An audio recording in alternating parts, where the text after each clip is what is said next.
I came all the way out to California to drive a brand new Honda Civic hatchback with a manual transmission, and before you wonder how the hell I got to this place in my life, I had a good job, a good career, a good family.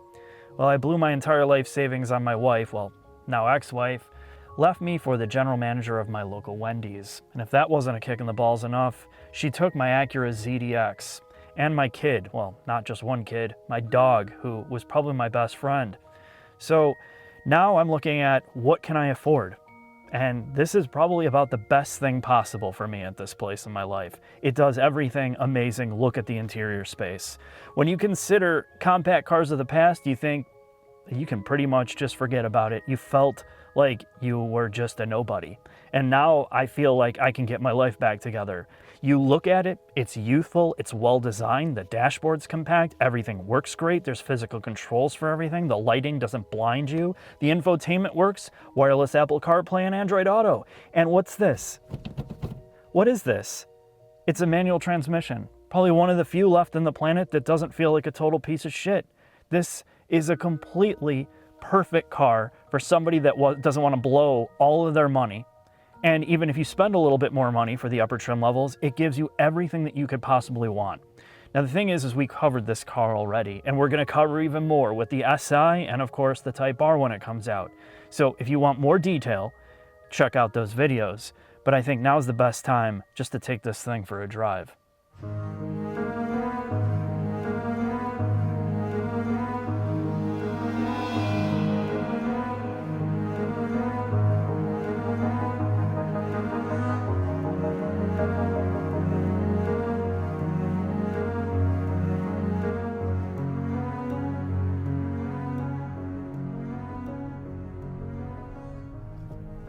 All right, life changes, Jack, but certain things don't change, like 4-cylinder turbo power is always consistent. Monkey. You couldn't do that in the Civics of old because there just wasn't the torque available to just waste the tires at any time. And the big part that makes this car far more enjoyable is having 3 pedals. A clutch pedal that is easy to operate and easy to modulate, and the shifter, despite it being cable operated, is quite enjoyable to use and direct, Jack. That's why people are excited for a car like this that you can afford and somewhat enjoy driving. But tell me kind of the highlights for people that didn't watch our previous video. Here's the cliff notes. This is a highly modified variant of the platform found in the prior generation Civic. Mainly to really the value to the customer is it's more rigid, less NVH makes it into the cabin, and it's an overall more premium experience. It's a much quieter car than the last vehicle, and it's a better isolated car. So if you're buying this and it's going to be your daily driver, which with how much available space is in this car, it really is a solution to a small SUV. It's now a more upscale feeling car. I think this cabin feels as premium or as expensive as something like a Mazda 3, Mark. Yeah, and we wanted to drive this back to back, and we really wanted to give the manual a chance on the regular car because not everybody needs the sportiness that the SI brings. Or the compromises associated with the rougher ride quality and the less, from my understanding, they strip out some of the interior refinement, like you don't get leather seats, you don't get some of the luxury bits inside here, and you don't get a hatch. Correct. So, let's talk about what this car is. With the manual, it makes it way more engaging to drive without being fatiguing. Yes. Obviously, in the canyons, despite the turbocharged engine, you're still having to downshift this thing. I'm always like, oh, I want to be in third because on the road, there's so much torque. You never have to downshift in this car. You never have to work the gearbox because it's just really usable on your daily drive. So the thing for me is, how much work is it to use this daily? And I think this is so easy and fun to operate, and it doesn't beat you up. It just does not beat you up. This car is so soft. It's so ridiculously soft and plush. It is amazing on the highway. It's amazing on any commute.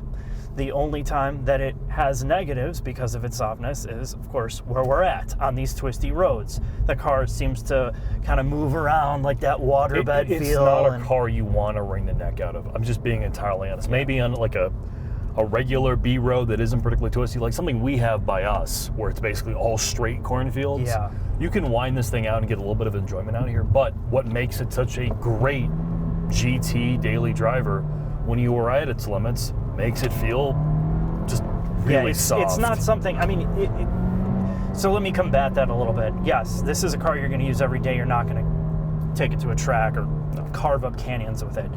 So this is a 99% like highway cruiser, being stuck in traffic, your daily grind. It does everything amazing. It's one of the best cars we've driven all year. It's one of our favorite cars of the year. It is. It's definitely one of my favorite cars. And I think what they've done is they're splitting up the trim levels so there's one for everyone. So they don't have to compromise the soft, boaty, like amazing capacity car like this, the real one that people are buying. You can get an SI if you need more. And if you need more, you get a Type R. I mean, it's one of the few cars that has all of this spread that still maintains its affordability, usability, and hopefully reliability, and of course, resale value. Because these things, you know, I think because of the chip shortage and everything going on with COVID, you know, you're seeing these even go for over sticker. But when all that calms down, this is still going to be an absolutely desirable car when many are throwaway. When you spend $25,000 to $28,000 on this, you're walking away feeling like you got every dollar's worth. This, and I told you this before, like when I was younger and I was struggling, I was thinking to myself, what car could I basically afford that I was gonna love to death? And this is that car. This is that car for most normal people. You're gonna appreciate almost every single minute of it. Yeah, all the inputs are great, and on top of that, when you're in this thing, you don't really feel like you're in a cheap shit box. No. You don't, and I think that's a huge part of why I love driving this car and why I love being in it. It's one of those few, if you said, Mark, what car can we give you to drive every day, regardless of price, I would pick the Civic quite often, more than I would admit to it. Yeah, so Mark, I think we've beat this to death now with the 2 videos. It's time for us to head into the final thoughts. All right, Jack.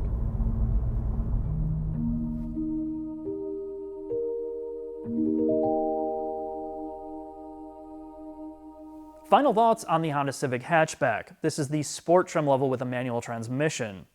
Now, one of the most frequent questions I get from people is, what is one of the best cars that I can keep for a long period of time, that is not horribly expensive, that I can do almost anything in?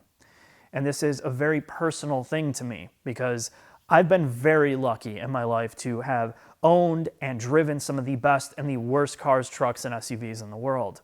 And it didn't start that way for me. I had to work from having some of the really one of the worst cars that you could ever imagine that you'd be embarrassed to drive. So I understand what it's like not to have that money or may not have the resources. And once you get to that place where you can afford something like the Civic, that $30,000 or $25,000 may seem like $100,000. So you really put a lot of emphasis on what can I get? What's the best I can get with my dollar? And I have to say, this car, the Civic, to me, is just something that you don't see too often. It balances across the trim level something really for everyone. If you want that highway cruiser, you're going to put a ton of miles on, that you have a ton of cargo capacity, that you have a decent audio system, that it's comfortable, it feels safe, it feels open and airy, you can see everything without it being overburdened with a bunch of technology and gimmicks. They do it really well here. They do it on the softer side if you want that floaty experience. They have a sportier trim like the SI that just amps it up a little bit without going off the deep end. And then, of course, you have a Type R variant. And I think they do something special here. It really is something for everybody in different budget levels as well. So this, to me, is one of the best cars you can possibly buy if you had to have that one car. And people ask me, what about the Civic, the Corolla, and the Mazda 3?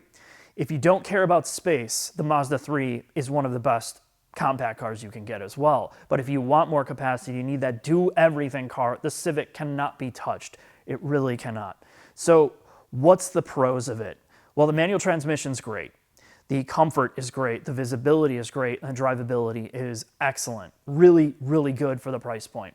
The negatives are, well, the piano black stuff, even though it's not in high touch point areas, you can see as soon as you get dust or leave the windows open, it looks dirty. And I took some pictures of it. It's super annoying. The other thing is these are not the quietest cars. And I understand at 25 to 30,000, there's definitely more road noise. And it's noisier than the Mazda 3. And you're going to notice that right away. Is it a deal breaker? No, but something to note. There is some rev hang on the manual transmission. So when you shift hard from first to second or you let off the throttle, you'll see it hang a little bit. I don't think it's as bad as the previous generation, but the enthusiast people want to know, and it is still slightly there. Again, that's an emissions problem and tuning issue. But basically, everything else here, it's hard to complain about really anything with this car. And once you drive it back to back with all the other competitors, you'll see just how special it is. Thanks for watching. I'll see you next video.